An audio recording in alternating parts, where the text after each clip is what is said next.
Hi guys, welcome back on my channel, and as promised, a quick update on why I think my original idea of 300 days to triple the income was an inherently flawed one. Now don't get me wrong, I learned a ton. I mostly did it to intellectually figure out on how I can increase my income significantly in a short period of time, and I really did figure that out, and I would in fact be able to pay myself 4 times the income that I had before this project started, now almost 300 days ago. However, the idea was inherently flawed because I never wanted to have 3 times the income. I never needed 3 times the income.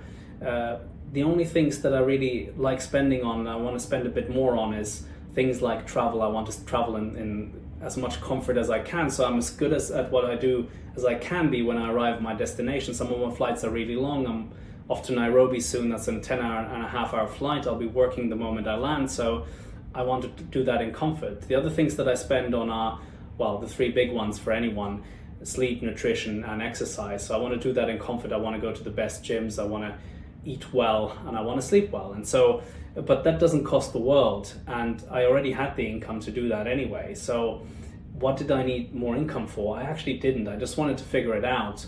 And very quickly after the beginning of the project, what I started doing was I started thinking in terms of 10x or 20x my income, which would require me to invest everything that I make at the moment into new ventures, into new companies, into my existing companies. And that's in fact what I did. So I didn't start paying myself more salary after the beginning. I actually invested in a new company. We bought another software company just before Christmas. More on that soon. We built out some new services. We hired some new employees. And there's more to come. I invested in a podcast company. I'm a co-owner of a podcast company now in Nairobi, Kenya, and a couple of other ventures that I talk about on a separate video. But basically, when I started out, I said, okay, I have these 3 pillars. Pillar 1 is basically me exchanging my time for money, and then in time figuring out how I can exchange my time for more money. And then the second pillar was building out the services and the products for my existing companies. And the third pillar was buying more companies. And so in pillar 1, and this is my advice to young people in general, is find skills that the market values highly. So find skills and learn skills that today and hopefully in the future the market pays a premium for. And luckily I already had built those skills over the decades that I've been in business, so that wasn't exchanging my time for a chunk of money wasn't ever the problem. And I was lucky enough that my network carried me, and there were lots of people who were very, very eager to work with me now that some of my time had been freed up. The second part turned out to be more complex. Pillar 2, the building out of services in existing companies.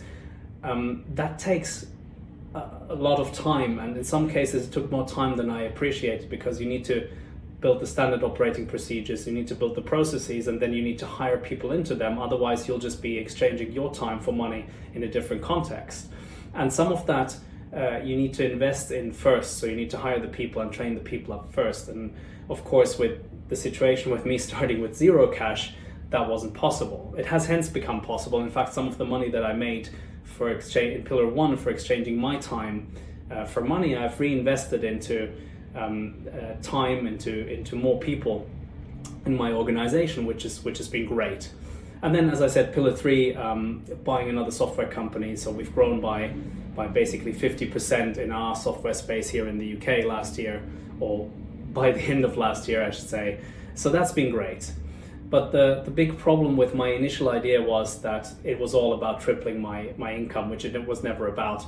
And I have to be more specific about that, in the sense that it's actually all about building legacy, building long-term wealth, and building something meaningful, building good companies. It's still my ambition to be the first carbon neutral multimillionaire. And so for that, I actually need assets that grow in value rather than things that depreciate in value, like, I don't know, cars, nice clothes, and so on and so forth. People who are flashy, I don't respect anyway. I don't understand why people spend a lot on blingy things. I wouldn't do that. I'm wearing a t-shirt today as well, one owned by the company, by the way. So, but that's a whole different story.